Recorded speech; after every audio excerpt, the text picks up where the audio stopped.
Alright, so this is going to be a pretty fun video because I have a massive update here for you guys that honestly should not be surprising in the slightest to anybody who has been following my channel for an extended period of time, but we have now gotten official confirmation from the CIA and the State Department themselves that Havana syndrome was basically just made up. Okay, so just as a reminder, if you guys, have forgotten this, it's been a while since we talked about this, but Havana syndrome was basically this allegation that the scary socialist Cuban government was working either by themselves or in tandem and coordination with other foreign adversaries of our intelligence agencies like Russia or China to develop some sort of high-tech superweapon that they were deploying against CIA agents and other US diplomatic personnel in ways that wouldn't kill them, but basically give them like headaches or feeling nauseous or tummy aches or a whole host of different other alleged illnesses. And they were basically using this as an opportunity to ratchet up tensions with a lot of these countries, right? And now, according to the New York Times here, they're saying foreign adversaries very unlikely to blame for Havana syndrome, intelligence review finds. They say the assessment concluded that there was no credible evidence that any adversaries had developed a weapon capable of causing the injuries that U.S. officials have reported. Okay, so I want to get into the details of this latest report that they've put out, basically, again, just admitting that this was all just complete and utter bullshit. But first, I just want to remind you guys of how the mainstream corporate press was covering this issue at the time, just to give us a glimpse into, some of the failures of corporate media in this country and how they will just completely toe the line for whatever the State Department, whatever these intelligence agencies give them. So let's just go ahead and watch this couple of minutes of this NBC News coverage of what exactly Havana syndrome is, or I guess now we can confidently say is not, because it doesn't exist. Okay, so let's just go ahead and jump into this one.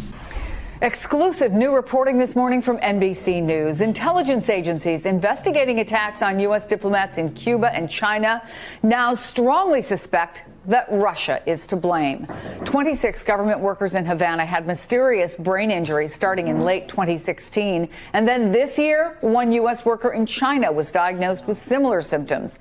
Joining me now with more on this is NBC News intelligence and national security reporter Ken Delaney. And so this has been a mystery. The CIA, the FBI, other intelligence agencies have all been working to try to figure out what exactly happened here. Why do they suspect Russia now, and what's the evidence that they have? Well, it's still partially a mystery, Chris, but they have more and more evidence, they say, 3 U.S. officials tell us, pointing to Russia, including communications intercepts that suggest that the Russian intelligence agency was involved. Now, okay, I mean, again, just pause on that for a second. Look at the confidence that they are just regurgitating these talking points. First of all, who are your sources, right? I mean, in some cases, it's justified to not reveal, sources within the government or whatever if you're talking to a whistleblower or something like that. But you're basically just relying on these unnamed intelligence sources who are now confidently telling you that it was in all likelihood something to do with Russian intelligence agents who were working to, deploy these weapons against CIA agents and diplomats. I mean, just watch the confidence that they have in making these types of reports. I want to go back and just cover that Russia part one more time, and we'll continue the clip here.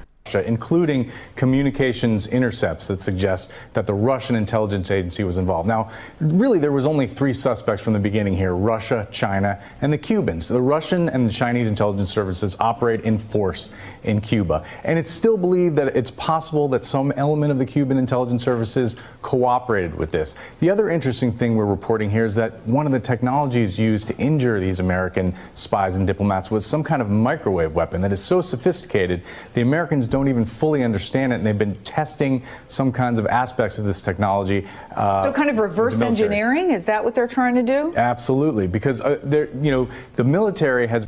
They're reverse engineering this microwave ray gun, okay, as if you're playing like COD Zombies or something back in the day, right? They're reverse engineering this technology. What technology are they reverse engineering? Who the fuck knows? Because there wasn't ever any technology that was found to show that this type of a weapon even existed at all. I mean, think about that for a second, right? They're doing all of this different reporting and talking about this intelligence assessment that's ongoing. We're going to get to that here in a second, and the actual, findings of the investigations that they have been launching. But just look at the confidence that they have in not even questioning the potential chance that this isn't an attack from a foreign adversary, or even maybe that, this was a made-up thing from the beginning, right? They just regurgitate this. They take it at face value that these intelligence agencies are telling the truth, that all of these different, diplomats or all of these different CIA agents are all telling the truth, that it was some coordinated effort. They accept all of that as the default, and then we just have to move on to being like, okay, let's figure out who was responsible for this, right? Okay, so they continue here a little bit.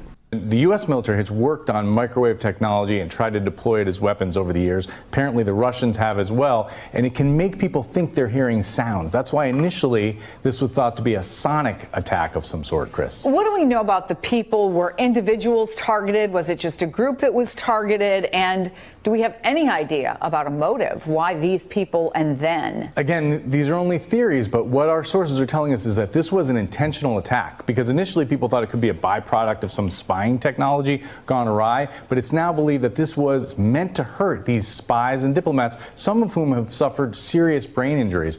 Okay, so there you have it. There's your reminder. Okay, let's all try to be a little bit vigilant and, have some actual deep questions when it comes to some of these claims coming from our intelligence agencies that, to put it extremely lightly, don't really have the, best track record when it comes to telling the truth, especially when it comes to some of our foreign supposed adversaries around the world. So with that being laid out there, okay, just as a reminder in terms of how the corporate press was covering this at the time, now let's get to the actual details of some of the findings of these investigations that he was just referencing in that NBC News report. So they say here from the New York Times, U.S. intelligence agencies have determined that a foreign adversary is very unlikely to be responsible for the mysterious ailments known as Havana syndrome that American spies and diplomats have reported experiencing at missions around the world since 2016, officials announced on Wednesday. Okay, and keep in mind, when they say this is very unlikely, the result of a foreign adversary, okay, if they even had a lick of evidence that this was either Russia or China or Cuba or any other one of our,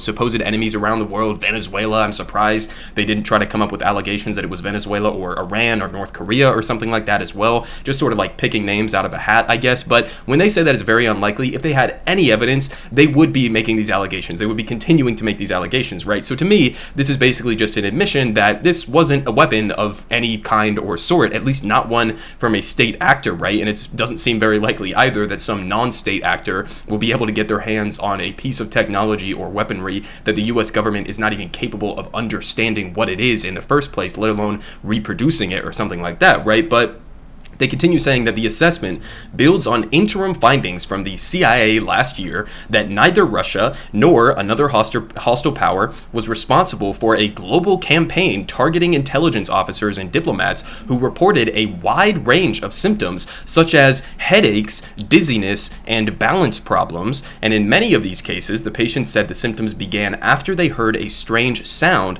and felt intense pressure in their heads. So a follow-up question to this would be, okay, well then what the fuck were they experiencing? I mean, were these just like CIA agents who got drunk one night and then woke up with a hangover and then decided to blame it on this event? Was this some sort of like a mass psychosis where you have a couple of agents who are reporting this and then you have all of these reports floating around and theories about, oh my god, we might be under attack by some sort of like a microwave weapon, so then everybody else sort of joins in the pack and they start reporting every time they have a headache or they feel slightly nauseous or they stand up out of bed in the morning and they get a little bit dizzy or something like that, get one of those head rushes, and then they turn around and they classify that as a directed attack as well. I mean, like, what is actually going on here, right? But they say the conclusions released on Wednesday were broader, finding that zero, not a single one of the episodes that the government investigated could be attributed to hostile foreign action. They say the intelligence community assessment found that while 7 different agencies had varying levels of confidence, most concluded that it is very unlikely a foreign adversary is responsible for the reported ailments.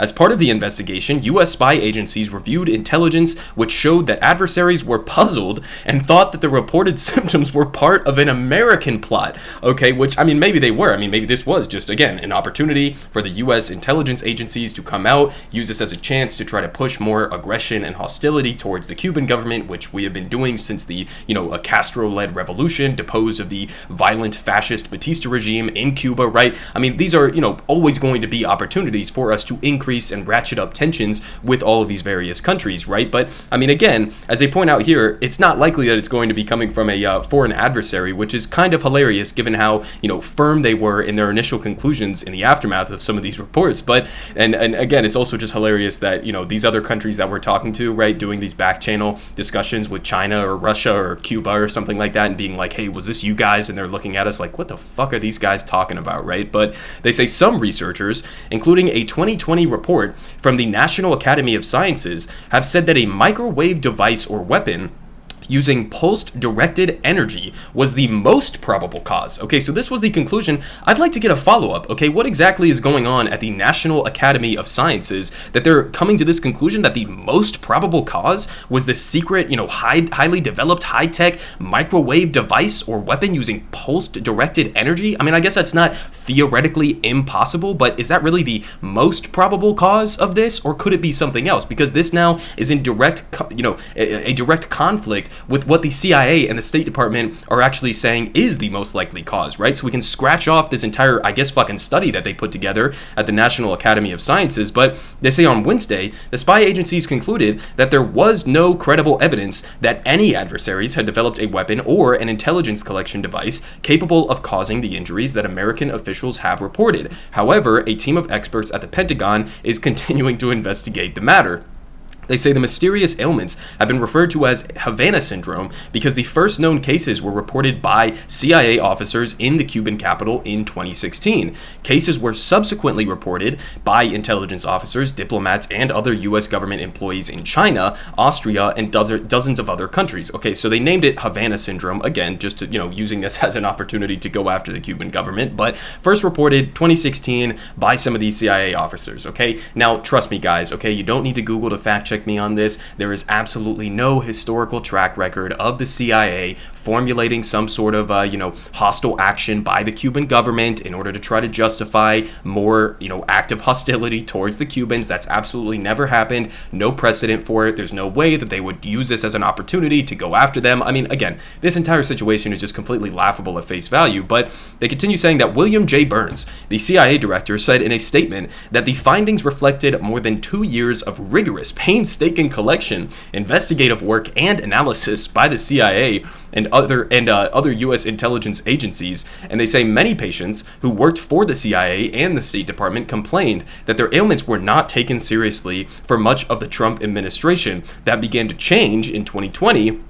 Toward the end of the Trump administration, when officials expanded efforts to collect information about suspected Havana syndrome cases, and the CIA, the State Department, and other agencies asked their employees to report any such incidents. I mean, this is where it gets even better, right? That led to an explosion in the number of possible cases from dozens to some 1,500. Okay, so do you see what happened here? Okay, again, this kind of lends a little bit of credence to the idea that maybe this was some sort of like a mass sort of like psychosis event or something, or mass hysteria within these intelligence agencies where they think there's some microwave weapon that's being used to target all of these different agents around the entire globe, and we have no explanation and we're under attack or something like that. But so they're not taking it seriously at the beginning of the Trump administration, right? Okay, fair. I think that is justified to probably not take these that seriously given the reports that were actually being made, the wide array of symptoms that people were reporting that seem to be like barely loosely connected to one another and could be explained by other causes. But then they basically tell the CIA and the State Department, go look for any of these cases, right? Anytime a CIA agent or a diplomat is going on one of these trips overseas, especially to a foreign adversary, right?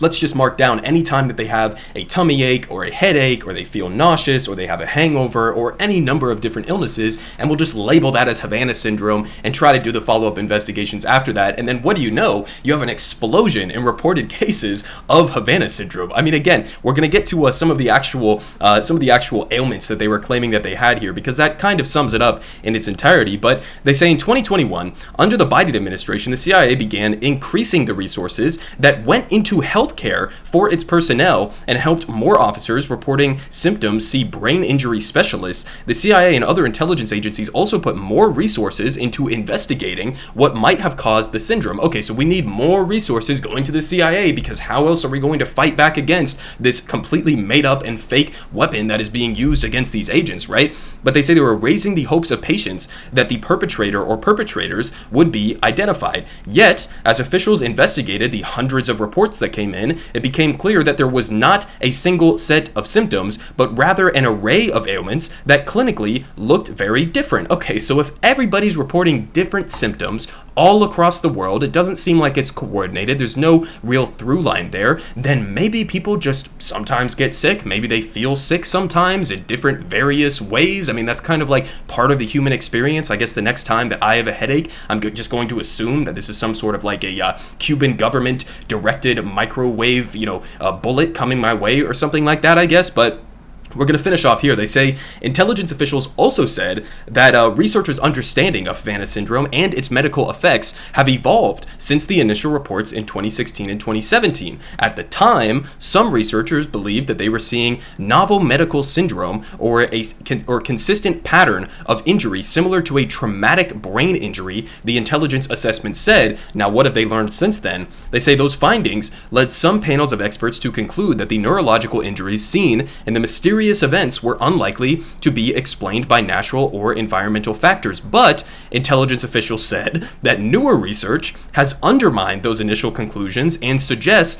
that a variety of environmental factors could cause some of the ailments that had been reported. The report said that the spy agencies assessed that symptoms reported by U.S. personnel were probably the result of factors that did not involve a foreign adversary, such as pre-existing conditions, conventional illnesses, and environmental factors. Okay, so you have a situation where, again, you have all of this building hysteria surrounding Havana syndrome, right? It's this global story. Oh my God, we're under attack. Everybody in the intelligence community, I'm sure, is talking behind closed doors, and they're like, oh my God, what are we going to do about this, right? Suddenly you have all of this hysteria, and then again, anytime somebody comes down with like a flu or a cold or something, they're just labeling that as Havana syndrome and just assuming that, that is the only potential explanation, instead of like, I don't know, maybe you got sick, maybe you went and traveled to a different country, maybe you got some sort of an illness over there, maybe, you're just feeling sick from some other random inexplicable cause. Maybe you have a pre-existing condition, maybe it's some other conventional illness or something like that, but they just started feeding into this hysteria, right? And so what was the outcome of that, besides the media falling perfectly in line and towing the line for exactly what they were talking about? Well, they've gotten comprehensive healthcare coverage and financial support thanks to the Biden administration, and a unanimous support from Congress within both the Democratic and Republican parties. Okay, so here from the New York Times again, this is just from last year. Biden signs legislation to compensate victims of mysterious Havana syndrome. They say President Biden signed into law on Friday a new government program to compensate CIA officers, State Department diplomats, and other federal officials who have suffered traumatic neurological injuries that the intelligence community has yet to figure out, launched by assailants it cannot yet identify. Okay, so again, we've just read the report, right? There is no assailant. There's no identifiable assailant, point blank period whatsoever. They just said that the vast majority of these cases could be explained by literally just like conventional illnesses or other environmental effects, right? And yet they passed this bill, okay? They passed this bill with that limited information, which is essentially to say no information whatsoever, no actual evidence other than like the self-reporting of some of these CIA agents, okay? That's what they base this on, and they passed a law unanimously through Congress, Democrats and Republicans, Joe Biden's in office at the time, okay, across party lines, because that's always when we're going to get this glorious bipartisanship when it comes to issues of, targeting our foreign adversaries, building up the military-industrial complex or corporate power, right? That's the times when you see this type of bipartisanship actually in full effect, and this is what ends up happening, okay? So we have enough money to give comprehensive healthcare coverage for a completely made-up bullshit illness, right? Which isn't to say that some of these people might not actually have had some sort of an illness or some sort of an injury or something like that. It's just not how they initially portrayed it, right? You could have just gotten sick from some other explanation or some other environmental cause, right? But they basically just came out with this, lied about this, had the media and politicians push this narrative, and then passed a fucking bill to give them comprehensive healthcare coverage and financial support. I mean, this is one of the most embarrassing stories that I've been tracking over the last couple of years, just because it's a perfect case study example in terms of how these agencies work, how the media works, how these corrupt politicians work. I mean, literally, they have money for a fake Havana syndrome bullshit ass microwave pulsed energy weapon, okay, and the symptoms that supposedly came as a result of that to CIA agents. They have money for that type of healthcare, that type of financial support, but when it comes to actually helping average working class Americans, we get absolutely jacked shit. Everyone is saying good Politic guy has the best Politic. Believe me, no one does it like him.